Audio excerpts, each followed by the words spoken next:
They say your wedding day is supposed to be the happiest day of your life. For me, it started as the most humiliating.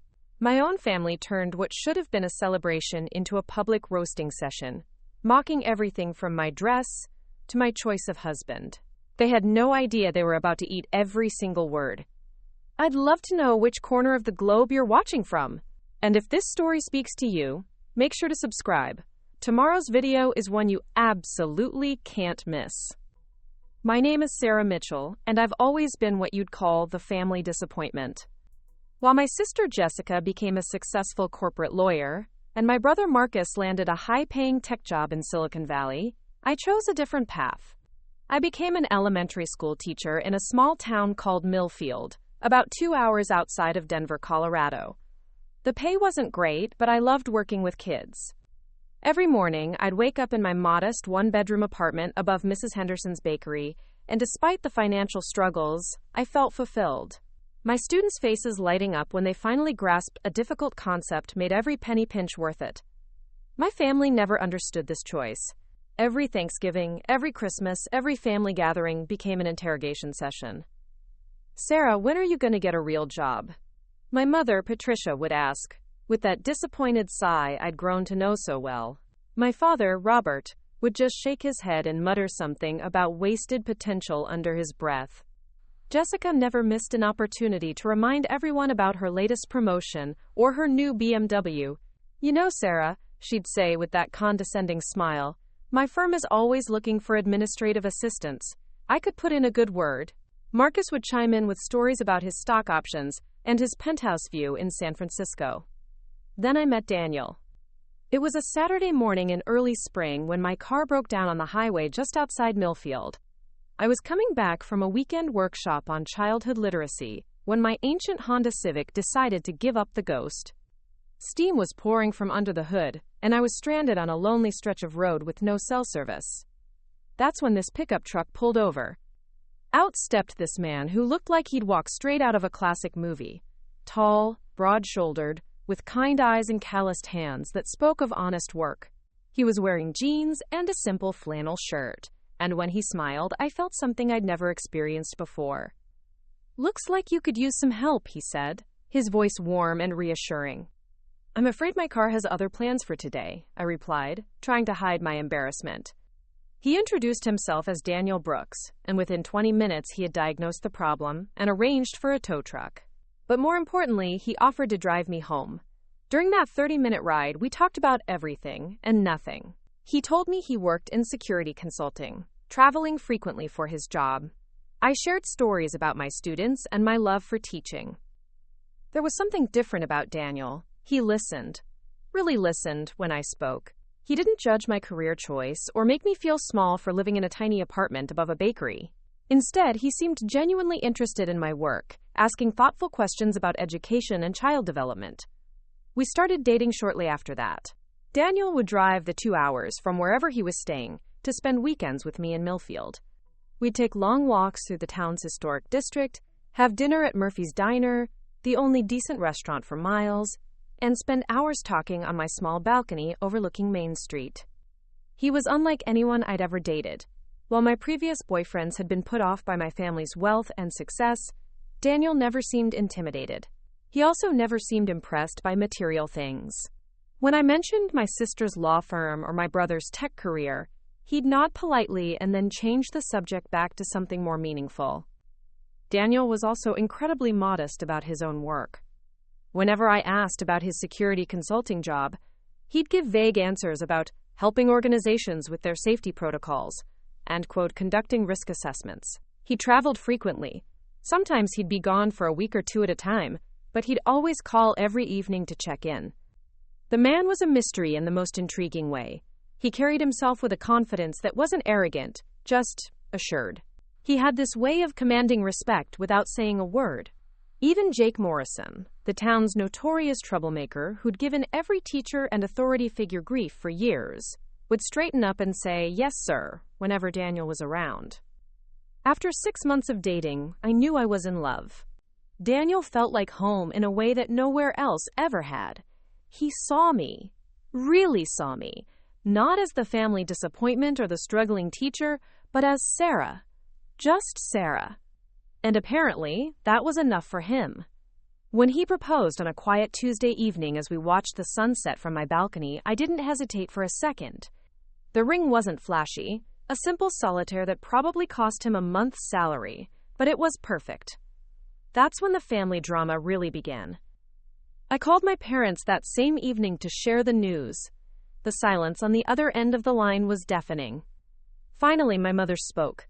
"Sarah, honey, don't you think you're rushing into this? You barely know this man." "Mom, we've been together for 6 months. I know him." "But what does he do for a living? You said security consulting, but what does that even mean? Does he have benefits, a retirement plan? What about his family background?" The questions came rapid fire, each one feeling like a small wound.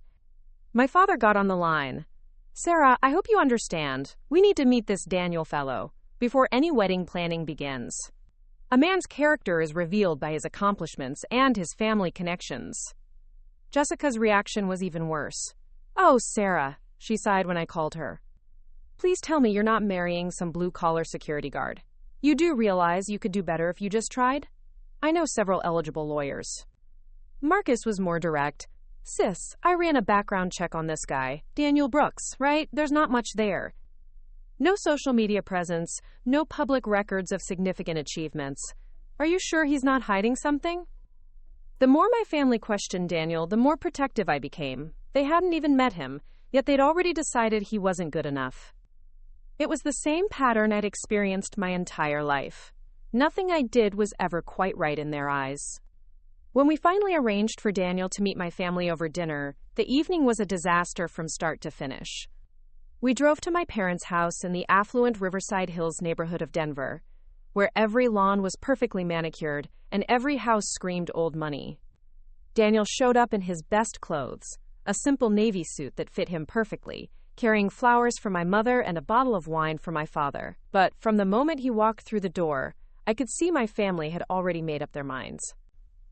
The interrogation began before we'd even sat down for dinner. My father peppered him with questions about his work, his education, his family background. Daniel answered politely but vaguely, maintaining that same mysterious discretion about his career that had always intrigued me.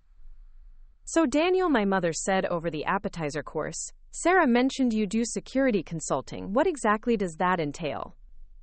"I help organizations assess and improve their security protocols, ma'am. It involves a lot of travel and problem solving." "That sounds interesting," Jessica interjected with a tone that suggested it sounded anything but. "What kind of organizations? Corporate? Government?" "Various types," Daniel replied calmly. "I'm not really at liberty to discuss specific clients." I watched my brother's eyes narrow. "That's awfully vague. Don't you think Sarah deserves to know exactly what her future husband does for a living?" The tension in the room was thick enough to cut with a knife, but Daniel never lost his composure. He answered their questions with patience and grace, even as they became increasingly pointed and rude. By the end of the evening, I was furious with my family and embarrassed for Daniel. As we drove back to Millfield, I apologized repeatedly for their behavior. "Don't worry about it, sweetheart," he said, reaching over to squeeze my hand. "They love you. They're just being protective." "They were being awful," I protested. "I've dealt with worse," he said with a smile that suggested there were stories there I didn't know about. Despite that disastrous first meeting, Daniel and I pushed forward with our wedding plans. We decided on a small ceremony at the Millfield Community Center, followed by a reception in the adjacent hall. It wasn't fancy, but it was what we could afford, and more importantly, it felt right for us. My family's criticism of our plans was relentless. The venue was too modest. The guest list was too small. The catering was too simple. My dress, a beautiful but affordable gown I'd found at a boutique in a neighboring town, was very practical, according to my mother. "Sarah," Jessica said during one particularly painful phone call, "it's not too late to reconsider the whole thing. You could have a real wedding at the country club. I could help you plan something appropriate." "This is a real wedding, Jess. It's our wedding." "But what will people think? What will they say about our family?" Quote. That's when I realized this was never about my happiness or Daniel's worthiness. This was about their image, their reputation, their need to maintain appearances in their social circle. the morning of our wedding arrived with unexpected drama. I woke up at 5 a.m. to 17 missed calls from my mother and a series of increasingly frantic text messages. Apparently, 3 of their country club friends had scheduling conflicts and wouldn't be attending. Translation: they'd heard about our modest venue and decided it wasn't worth their time. "Sarah, this is embarrassing," my mother's voicemail said. "The Hendersons are asking why we're having the wedding at a community center. What am I supposed to tell them?" A lot of love and effort went into bringing this story to life. If you're enjoying it, we'd be so grateful if you'd subscribe to our channel. Now, back to where we left off. I turned off my phone and focused on getting ready. My maid of honor, Claire Thompson, had driven in from Boulder, where she taught high school mathematics. Claire had been my college roommate and remained my closest friend, despite my family's obvious disapproval of her alternative lifestyle. She was a single woman in her 30s, who rode a motorcycle, and had never shown interest in marriage. "Forget them," Claire said as she helped me into my dress. "Today is about you and Daniel. Everyone else can deal with their own issues." The dress fit perfectly. It was ivory silk with delicate lace details, nothing flashy but elegant in its simplicity. I'd found it at a small bridal boutique in Creek Valley, a town even smaller than Millfield. The owner, Mrs. Rodriguez, had taken such care in the alterations, refusing payment beyond the original price despite the extra work. As Claire did my hair and makeup in my tiny apartment bathroom, I tried to push away the growing anxiety about facing my family. They'd all arrived the night before, booking rooms at the Millfield Inn, the town's only hotel, and their complaints had already reached me through the small-town gossip network. According to Murphy, who owned the diner, my brother had spent 20 minutes explaining to anyone who would listen why the hotel's Wi-Fi wasn't suitable for his important business calls. My sister had apparently asked the front desk clerk if there were any real restaurants in town, suggesting Murphy's establishment wasn't up to her standards. Daniel had stayed away from all the family drama, spending the night at a small motel on the edge of town. "Bad luck to see the bride before the wedding," he'd said with a wink, but I suspected he was really giving me space to handle my family without him becoming a target for their pre-wedding stress. At 10 a.m., Claire drove me to the community center. The building looked beautiful despite my family's earlier criticisms. Mrs. Patterson, who managed the center, had helped us transform the main hall with simple white decorations and flowers from her own garden. The ceremony would take place in the smaller adjoining room, with folding chairs arranged in neat rows facing a simple archway draped with white fabric and greenery. It wasn't the grand cathedral wedding my mother had probably envisioned, but it felt perfect to me. Warm, intimate, real. The first sign of trouble came when I saw my family clustered together near the entrance, their expressions ranging from resigned disappointment to barely concealed mortification. They were all dressed appropriately. My father in his best suit, my mother in a navy dress that probably cost more than my monthly rent, Jessica in something designer that screamed, "I don't belong here," and Marcus in a blazer that he kept adjusting as if it might somehow improve the venue. "Oh, honey," my mother said when she saw me, her voice carrying that particular tone of martyrdom she'd perfected over the years. "You look lovely. Very practical."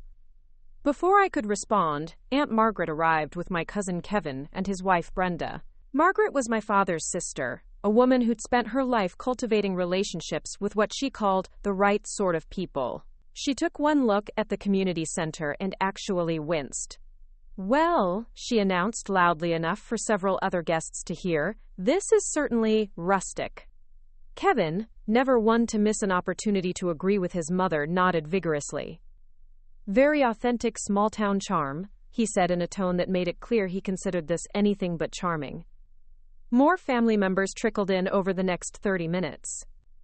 My maternal grandmother Dorothy, who at 82 had never learned the art of whispering, made a point of asking why we couldn't have held the ceremonies somewhere with proper acoustics. My cousin Rachel, Jessica's age and equally status-conscious, spent the entire time taking photos that I was certain would never make it to her social media accounts.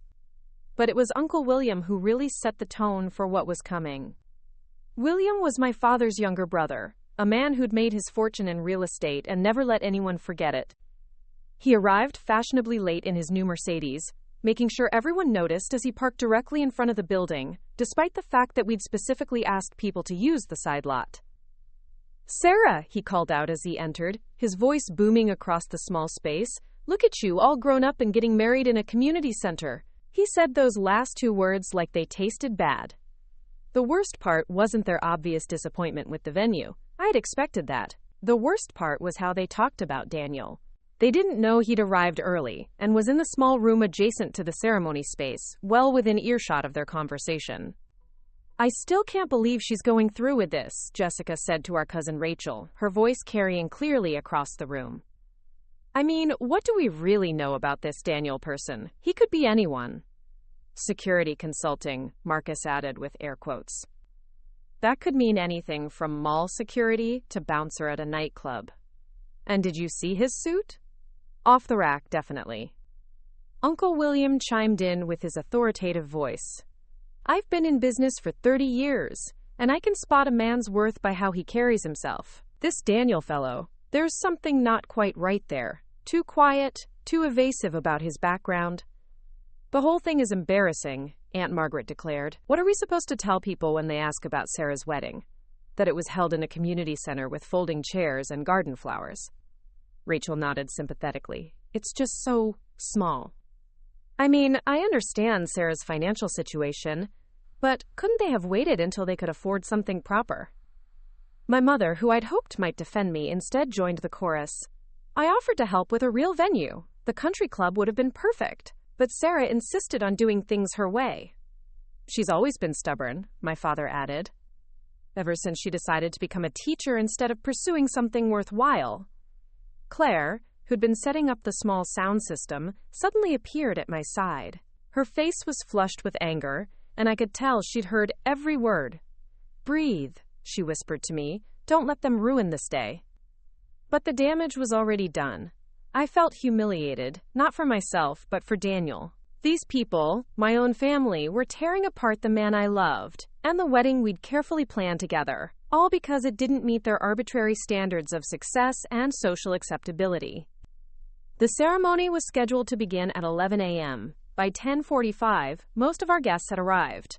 Daniel's side was smaller but warmer. A few colleagues he'd invited, some neighbors from his travels who'd driven considerable distances to be there, and surprisingly, Mrs. Henderson from the bakery below my apartment, who'd closed her shop for the morning to attend. What struck me was the difference in energy between the two sides of the room. Daniel's guests were genuinely happy to be there, asking about our plans, complimenting the decorations, and treating the community center like it was the most natural place in the world for a wedding.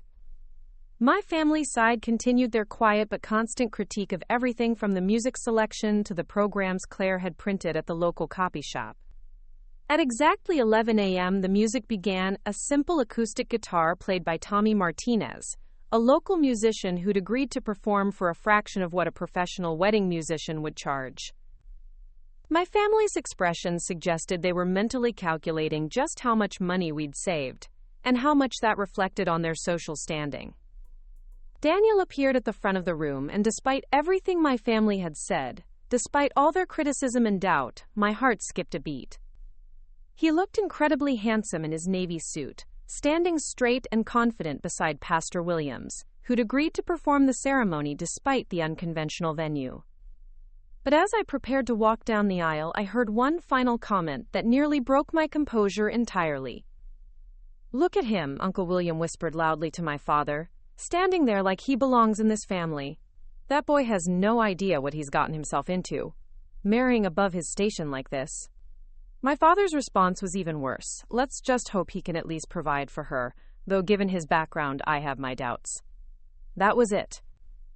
That was the moment I realized my own family saw my marriage as a charitable act on my part, a settling for less than I deserved. They didn't see Daniel as the kind, intelligent, mysterious man who'd captured my heart.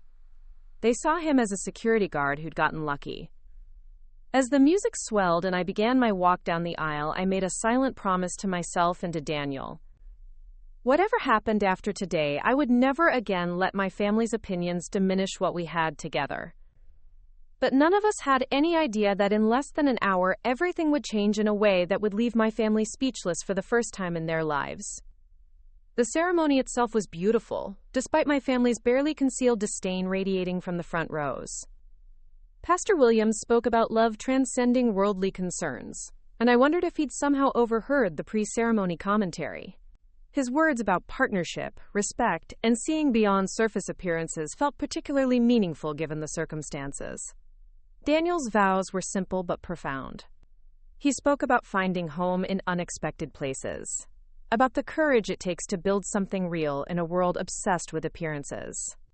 When he said, "Sarah, you saw me for who I truly am, not what others expected me to be," I felt tears threatening to spill over. My own vows focused on the strength I'd found in his quiet confidence, the way he'd taught me that worth isn't measured by salary figures or zip codes. "You showed me that the most important things in life can't be bought or displayed," I said, looking directly into his eyes. "They can only be lived." Behind Daniel, I caught a glimpse of his small group of guests. There was something almost formal about how they sat, backs straight, attention-focused. One older gentleman with silver hair and a bearing that suggested military background nodded approvingly during the vows. A woman in her 40s, wearing a perfectly tailored but understated suit, watched with the kind of intense focus I'd only seen in courtrooms on television. When Pastor Williams pronounced us husband and wife, Daniel's kiss was gentle but firm, and for a moment, the rest of the world disappeared. The applause from his side of the room was enthusiastic and genuine. From my family's side, it was politely restrained, the kind of clapping you'd hear at a disappointing community theater performance. The reception began immediately afterward in the main hall. Mrs. Patterson and her volunteer team had transformed the space with white tablecloths, simple centerpieces, and string lights that created a warm, intimate atmosphere. The catering came from Murphy's Diner, elevated for the occasion but still recognizably small-town fare. I watched my family survey the reception setup with expressions ranging from resigned acceptance to poorly hidden mortification. The cash bar particularly seemed to offend Uncle William, who made a point of asking the volunteer bartender if they had anything top shelf. "This is quite the intimate gathering," Aunt Margaret said to my mother, her voice carrying that particular tone wealthy people use when they're trying to sound gracious about something they find beneath them. Jessica approached me during the cocktail hour, her smile bright but her eyes concerned. "Sarah, honey, you look radiant," and the ceremony was very heartfelt. Quote, "Thank you," I replied, waiting for the inevitable "but." "I hope you know that we all just want what's best for you. Marriage is such a big step. And when you're making decisions based on emotion rather than practical considerations," she trailed off, as if the consequences were too obvious to state. Before I could respond, Marcus joined us with his wife Amanda, who'd been notably quiet throughout the entire event. Amanda taught at a private preparatory school in San Francisco, and usually had plenty of opinions about education and life choices. "The venue has character," Amanda offered diplomatically, "very authentic." Marcus was less diplomatic. "I still think you two should have waited. Built up some savings, established careers. This feels rushed." "We've been together almost a year," I protested. "But what do you really know about his background, his family, his long-term prospects?" Marcus pressed. "I mean, security consulting could be anything. For all we know, he's essentially a glorified night watchman." The conversation was interrupted by the arrival of dinner. Murphy had outdone himself with the catering, but I could see my family picking at their plates with the kind of careful politeness that suggested they were mentally comparing everything to their usual dining experiences. Daniel, meanwhile, moved through the reception with remarkable grace. He spoke easily with my former students' parents who'd attended, shared stories with Mrs. Henderson about growing up in small towns, and somehow managed to find common ground even with my most difficult relatives. What fascinated me was watching him interact with his own guests. There was a deference there that seemed unusual for a casual friendship. The older gentleman with silver hair, Daniel had introduced him as Robert, seemed to command particular respect from the others. When Robert spoke, everyone listened with an attention that suggested more than mere politeness. During dinner, I overheard fragments of conversation from Daniel's table that didn't quite fit with what I knew about his work. Someone mentioned the situation in Kandahar, and another voice referenced, quote, "coordination with the Pentagon." When I glanced over, they smoothly shifted to discussing the local weather. The real drama began during the toasts. Claire, as maid of honor, spoke first. Her words were beautiful and heartfelt, focusing on the love she'd witnessed between Daniel and me, the way we'd supported each other through challenges, and her confidence in our future together. Daniel's best man, a quiet man named Thomas Carter who'd flown in from somewhere on the East Coast, followed with remarks about Daniel's integrity, loyalty, and the rare quality of his character.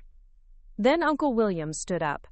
I felt my stomach drop. William had been drinking steadily since the reception began, and his face had that slightly flushed look that usually preceded one of his honest assessments of family situations. "I'd like to say a few words about my niece Sarah," he began, his voice carrying clearly across the small reception hall. "Sarah has always been unique in our family. While her siblings pursued traditional markers of success, Sarah chose a different path." My face burned as I realized where this was heading. Daniel reached for my hand under the table, squeezing gently. "Now, I'm not saying there's anything wrong with being a teacher," William continued, his tone suggesting he absolutely was saying exactly that. "It's noble work, I suppose, but it doesn't exactly prepare someone for the realities of marriage, particularly when it comes to financial planning and, well, choosing an appropriate partner." The room had gone completely silent. Even the volunteer servers had stopped moving. "Which brings me to Daniel," William said, turning toward my new husband with a smile that didn't reach his eyes. "Daniel seems like a nice enough young man, and I'm sure he means well. But let's be honest about what we're looking at here. A security consultant with no clear credentials, no family connections, no visible assets. Sarah, honey, I hope you know what you're getting into." I started to stand, fury rising in my chest, but Daniel's hand tightened on mine, keeping me in my seat. His expression remained completely calm, almost amused. "I mean," William continued, emboldened by what he interpreted as Daniel's lack of response, "what kind of future can a man like this really provide? What happens when Sarah realizes she's married someone who's essentially a security guard with delusions of grandeur?" The silence that followed was deafening. I could see my parents' mortified expressions, Jessica's wide-eyed horror at William's public rudeness, and Marcus's uncomfortable shifting in his chair. But I also noticed something else. Daniel's guests were watching this unfold with expressions that suggested they knew something the rest of us didn't. Daniel stood slowly, his movement fluid and controlled. When he spoke, his voice carried a quiet authority that somehow filled the entire room. "Thank you for your candid assessment, William," he said. "I appreciate your concern for Sarah's welfare. Families should look out for each other." William, apparently interpreting this as weakness, pressed forward. "Well, I'm glad you understand. Sarah comes from a family with certain expectations, certain standards. I hope you're prepared to meet them." Daniel smiled then, and something in that smile made the temperature in the room seem to drop several degrees. "As it happens," Daniel said conversationally, "I think it's time Sarah's family knew exactly who she married." He reached into his jacket pocket and pulled out what looked like a small leather wallet. With deliberate precision, he opened it and held it up for the room to see.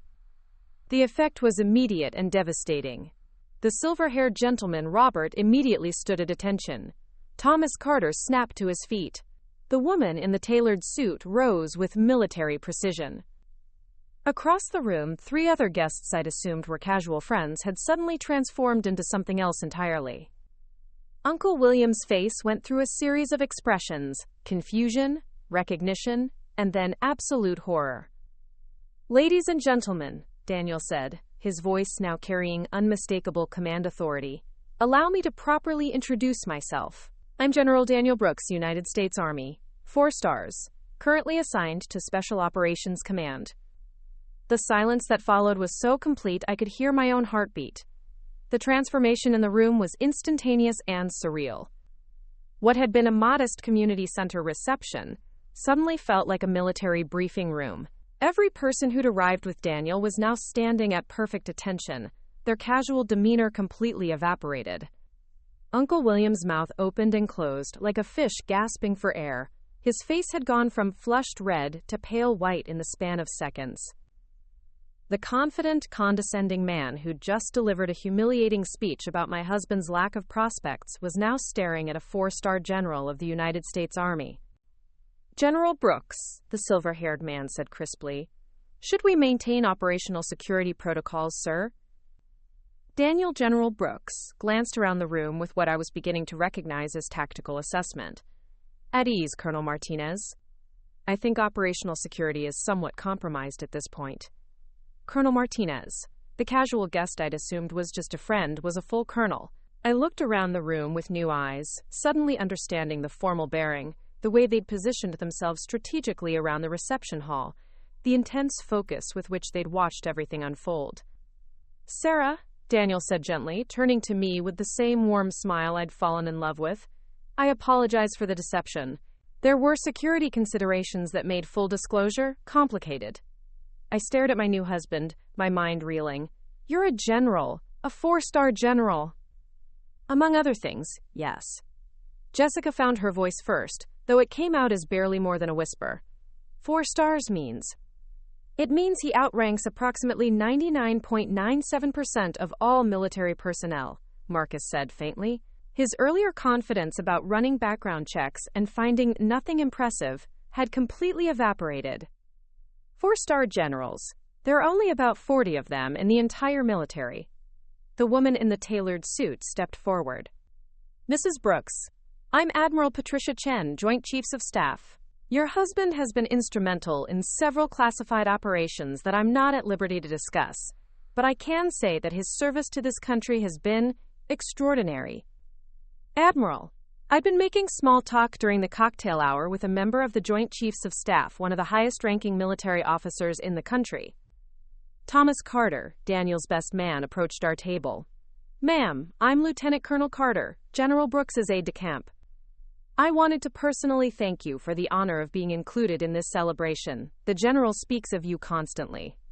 Aide-de-camp. Daniel's friend was actually his military assistant, the person responsible for managing the schedule and affairs of a 4-star general. My father, who'd been sitting in stunned silence, finally managed to speak.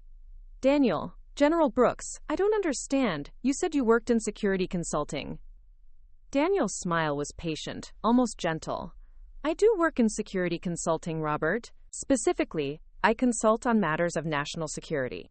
The coordinating with allied forces, overseeing special operations, and advising the Pentagon on strategic military initiatives. The Pentagon, my mother repeated weakly. Among other locations, the job does require significant travel. Colonel Martinez stepped forward again. If I may, General, perhaps some context would be helpful. General Brooks currently oversees Special Operations Command, which includes Army Rangers, Delta Force, and coordination with Navy SEALs and other elite units. His area of responsibility spans multiple combat theaters and involves some of the most sensitive military operations currently underway. The room was so quiet I could hear the wall clock ticking. My family, who'd spent the entire day criticizing my choice of husband, was slowly realizing they'd been insulting one of the most powerful military leaders in the country. Uncle William, who delivered that devastating toast about Daniel's lack of prospects, looked like he might actually be sick. I had no idea.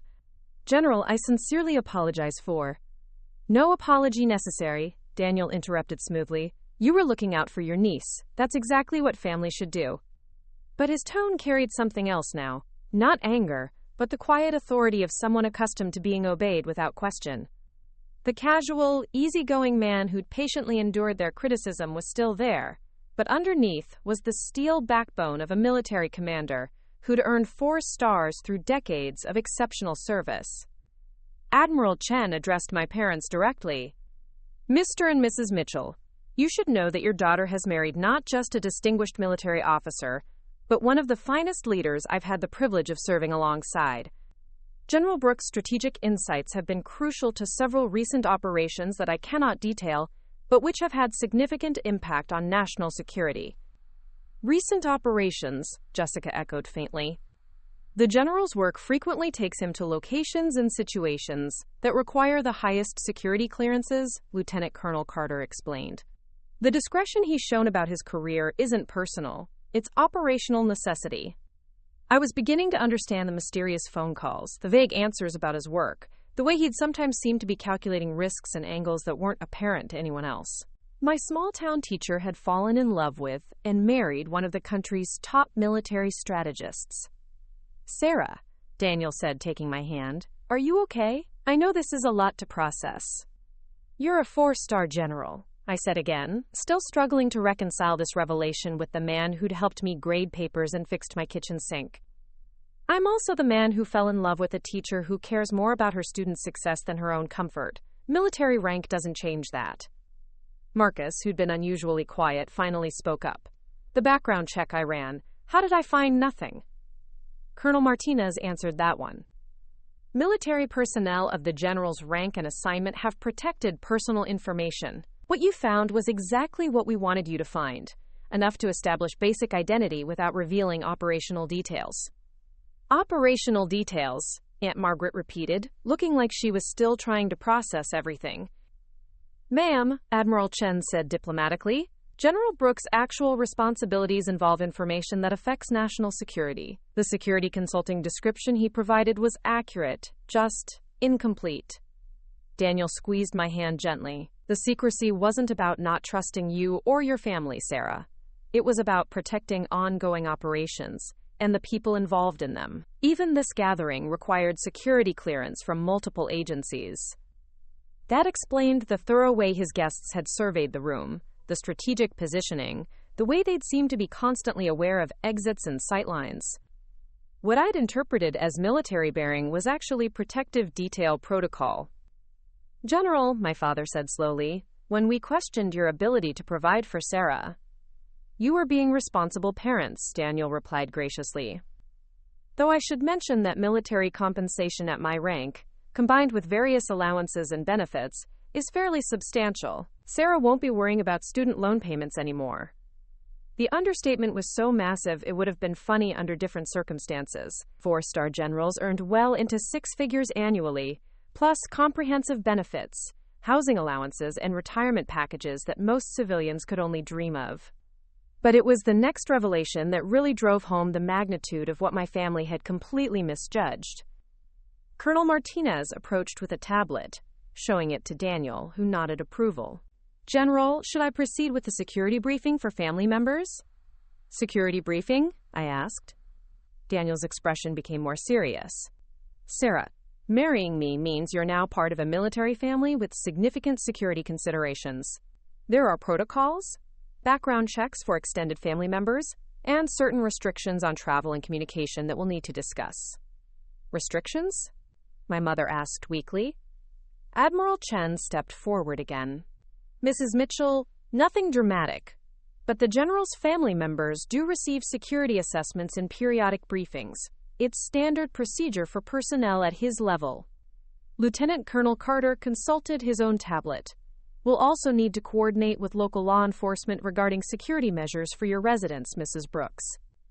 The general's home address and family information are classified for obvious reasons. The woman who'd married a small-town security consultant was learning that she'd actually married someone who required Secret Service-level protection protocols. But perhaps the most telling moment came when Uncle William, still pale and shaken, attempted to recover some dignity. General Brooks, I hope you understand that my earlier comments came from a place of concern for Sarah's welfare. Daniel's response was perfectly polite and absolutely devastating. Of course, William. Though I should mention that when you're questioning someone's background and prospects, it's generally advisable to ensure you actually know who you're talking about first. The silence that followed was so thick you could have cut it with a knife. The reception took on an entirely different atmosphere after Daniel's revelation. What had been a modest small-town wedding celebration suddenly felt like a diplomatic gathering. My family members, who'd been so confident in their assessment of my poor life choices just minutes earlier, now moved around the room like they were walking on eggshells. The most dramatic transformation was in Uncle William. The man who'd stood up to deliver that humiliating toast about Daniel's lack of prospects was now hovering nearby, clearly desperate to somehow undo the damage he'd done. Every few minutes, he'd approach our table with the obvious intention of apologizing again, only to lose his nerve when Daniel looked at him with those calm, assessing eyes.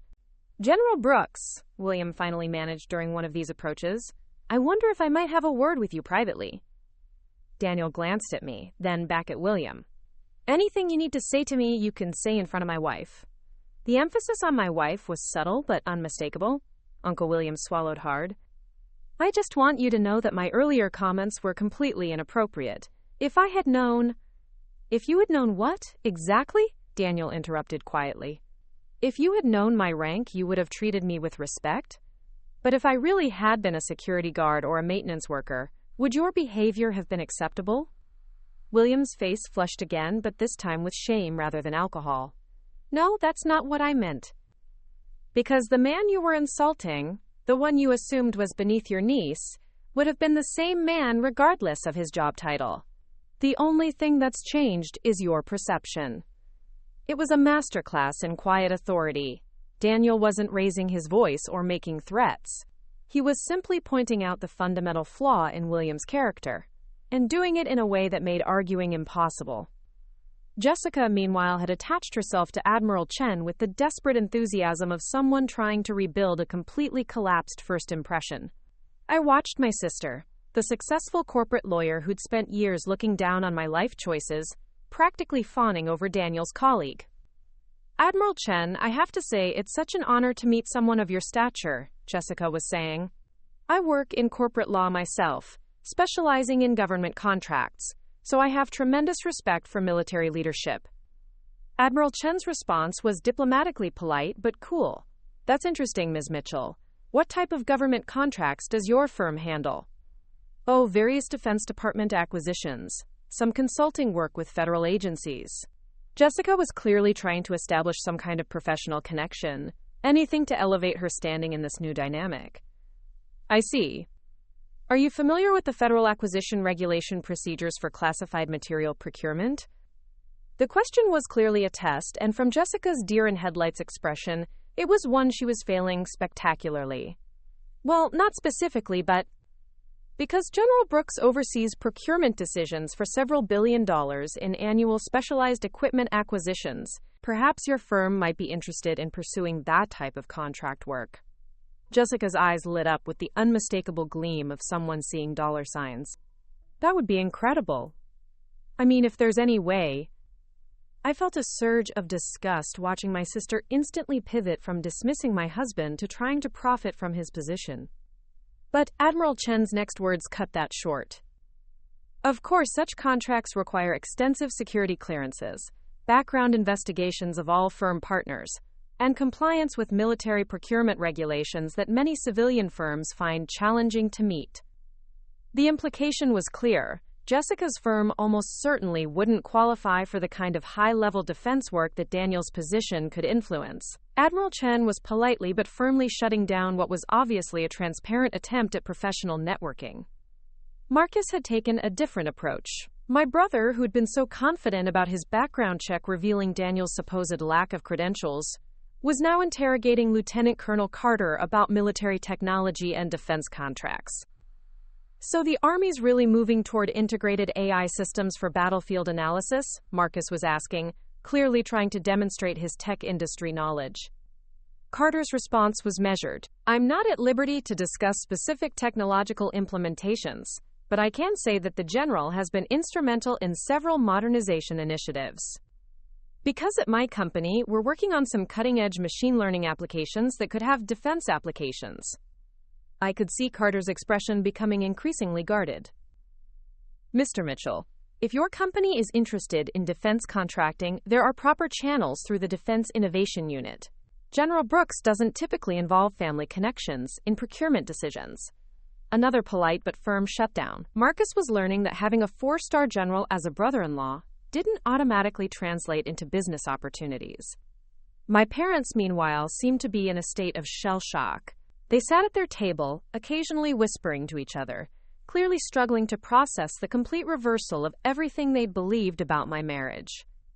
Sarah, my mother finally approached me, her voice uncertain in a way I'd never heard before. Honey, I think we owe you and General Brooks a significant apology. Quote, Mom, you don't owe me anything, but you might want to think about why you were so quick to judge Daniel based on assumptions rather than getting to know him. She flinched at the gentle rebuke. We just wanted what was best for you. We were worried about your financial security, your future. My future is pretty secure, Mom. The understatement hung in the air between us. My mother, who'd spent months worrying about my ability to afford a proper wedding, was slowly realizing that I'd married someone whose annual salary probably exceeded her and my father's combined retirement savings. But it was my father's reaction that surprised me most.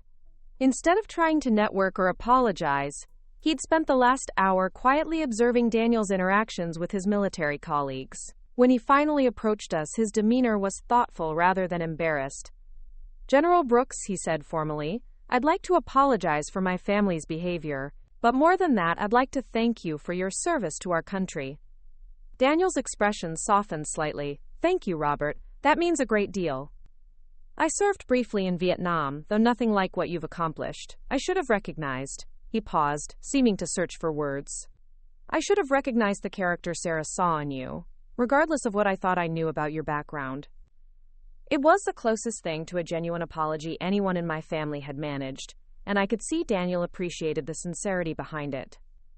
The evening's most uncomfortable moment came when Aunt Margaret, who'd been notably quiet since the revelation, finally found her voice. She approached our table with the kind of determined expression that usually preceded her most inappropriate observations.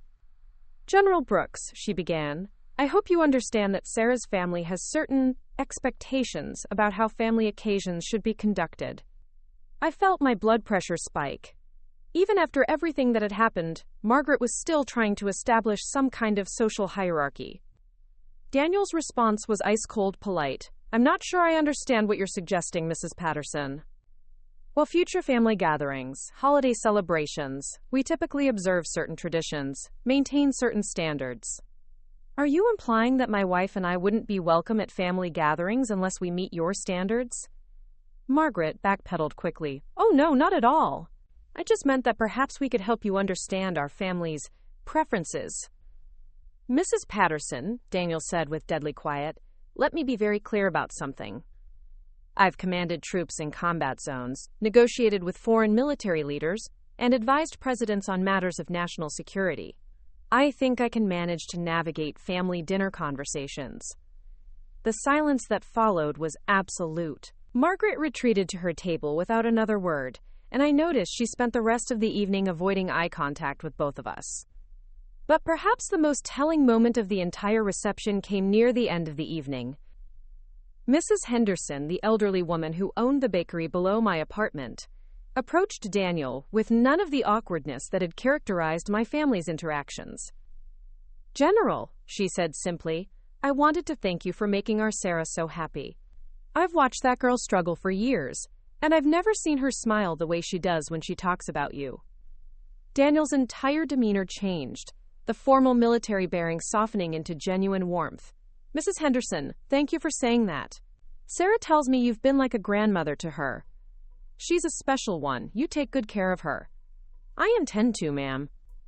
It was a brief exchange, but it highlighted everything my family had gotten wrong. Mrs. Henderson hadn't cared about Daniel's job title or security clearance. She'd seen how he treated me, how happy we made each other, and that had been enough for her. As the reception wound down and guests began to leave, I found myself watching my family's awkward attempts to say goodbye to Daniel's military colleagues. The contrast between their earlier confidence and current uncertainty was almost painful to witness. But the real reckoning was still to come. 3 months after our wedding, the real changes began to show. The first sign was Jessica's sudden interest in my life. My sister, who'd previously called maybe twice a year and only when she needed something, was now texting me weekly.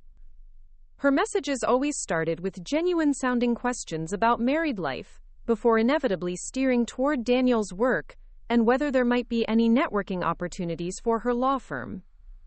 "Sarah, I've been thinking," she said during one of her newfound frequent phone calls, "maybe we should have dinner together soon. You and Daniel could come to the city, maybe meet some of my colleagues. I think they'd really enjoy meeting him." The transparent nature of her invitation was almost insulting. "Jess, Daniel doesn't mix business with family. He's made that pretty clear." "Oh, I know. I just thought it might be nice for him to meet some professionals in related fields. Purely social." Nothing about Jessica had ever been purely social. But her desperation to somehow capitalize on my connection to a 4-star general was becoming increasingly obvious and increasingly pathetic. Marcus had taken a different approach. His tech company had suddenly developed an intense interest in, quote, defense applications for their software. He'd started name-dropping Daniel in business meetings, despite having been explicitly told that family connections wouldn't influence military procurement decisions. The most uncomfortable moment came when he showed up at our new house unannounced. Yes, we'd moved out of my apartment above the bakery with a presentation folder under his arm. "Hey sis, thought I'd stop by and see how you're settling in," he said, his eyes already scanning our living room like he was conducting a property assessment. Our new home was a significant upgrade from my previous situation. Military housing allowances for 4-star generals are substantial, and Daniel had found us a beautiful house in a quiet neighborhood outside Denver. It wasn't ostentatious, but it was clearly expensive, with a level of security integration that most civilian homes didn't require. "Nice place," Marcus said, trying to sound casual while obviously calculating property values in his head. "Must be nice to have some financial breathing room." "It is," I replied simply, not taking the bait. "You know, Daniel mentioned he works with technological acquisitions sometimes. I brought some information about our latest projects, just in case." "Marcus, stop." I cut him off before he could launch into his sales pitch. "Daniel's work is classified. He can't discuss procurement decisions with family members, and even if he could, he wouldn't use his position to favor relatives." The disappointment on his face was unmistakable. "I just thought you could profit from my marriage. Just like Jessica thinks she can network her way into defense contracts through me." He had the grace to look embarrassed. It is exactly what you meant, Marcus, and frankly, it's insulting to both Daniel and me." The family dynamics had completely flipped. Where once I'd been the disappointment, the one making poor choices and settling for less, I was now the family member with the most prestigious marriage, the highest household income, and connections they desperately wanted to exploit. But the most dramatic change was in my parents' behavior. The revelation of Daniel's true position had sent them into a spiral of social recalculation that was both fascinating and disturbing to watch. My mother had become obsessed with rewriting the narrative of our wedding. In conversations with friends and neighbors, our modest community center ceremony had transformed into an intimate military celebration, attended by several high-ranking Pentagon officials. The folding chairs and garden flowers were now described as, quote, understated elegance befitting a security-conscious occasion. "I always knew there was something special about Daniel," she told Mrs. Garrett from next door, apparently forgetting that I'd been present for months of criticism about his mysterious background and unclear prospects. My father's transformation was more subtle, but perhaps more significant. He'd thrown himself into researching military history and current defense policy with the intensity of someone studying for a doctoral exam. His home office was now filled with books about military strategy, biographies of famous generals, and subscriptions to defense industry publications. "I want to be able to have meaningful conversations with my son-in-law," he explained when I commented on his sudden expertise in geopolitical affairs. The effort was touching, actually. Unlike my siblings' transparent attempts at professional networking, my father seemed genuinely interested in understanding Daniel's world. He'd even reached out to his old Vietnam War buddies, reconnecting with military experiences he'd rarely discussed during my childhood. Uncle William's reaction was the most extreme. The man who'd delivered that devastating toast about Daniel's inadequacy had essentially gone into social hiding. Family gatherings became exercises in awkward avoidance, with William desperately trying to stay out of any conversation that might remind people of his wedding speech. When he finally worked up the courage to approach Daniel directly at my cousin's birthday party 2 months later, the conversation was painful to witness. "General Brooks," William began, his voice uncharacteristically humble, "I've been wanting to speak with you about my behavior at your wedding." Daniel, who'd been discussing Afghanistan policy with my newly informed father, turned his attention to William with the same calm assessment he brought to everything. "What about it, William?"